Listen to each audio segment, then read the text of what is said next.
गोरखपुर में blood bank और dialysis centre के शुभारंभ के अवसर पर मैं आप सबको हृदय से बधाई देता हूं।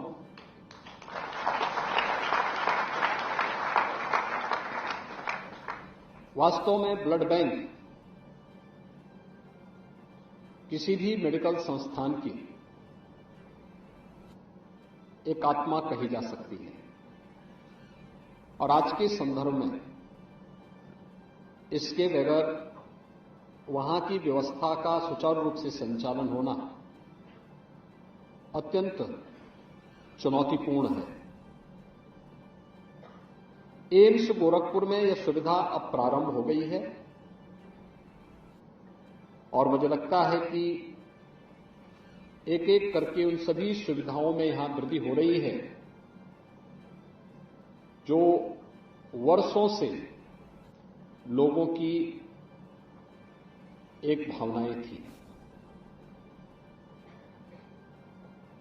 मुझे बताया गया कि एफएसएस की सुविधा से युक्त यहां पे ब्लड बैंक पहले चरण में ही प्रारंभ हो रहा है। कितना कठिन था। मुझे याद है आज से 20 वर्ष 25 वर्ष पहले गोरखपुर में 2-3 ब्लड बैंक थे और उस समय भी केवल होल ब्लड ही निकलता था।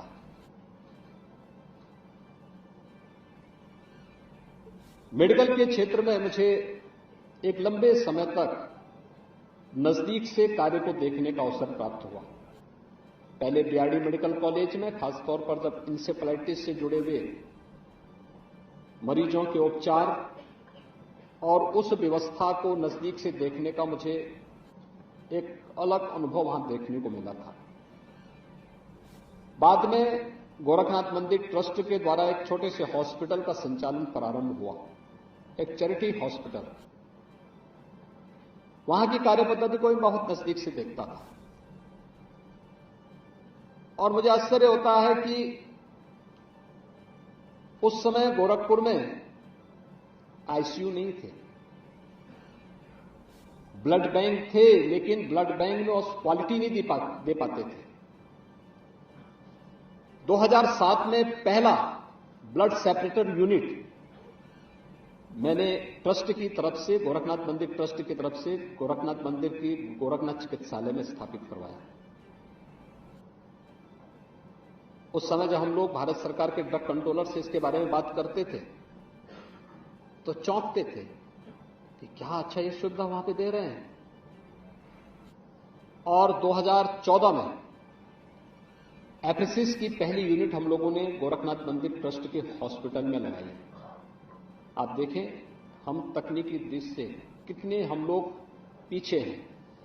10 वर्ष पहले जो सुविधा हम लोग पहले दे चुके हैं, आज हम लोग उसको आज स्थापित कर रहे हैं। एक व्यक्ति की एक यूनिट ब्लड में 4 लोग लाभान्वित हो सकते हैं और अब तो अगर किसी को प्लेटलेट्स की आवश्यकता है तो बाकी होल ब्लड की आवश्यकता ही नहीं। अगर हमने तकनीक का उपयोग बेहतर किया है और आज के अनुरूप हम कार्य करते हैं तो बहुत सारे लोगों की जान को हम बचा सकते हैं।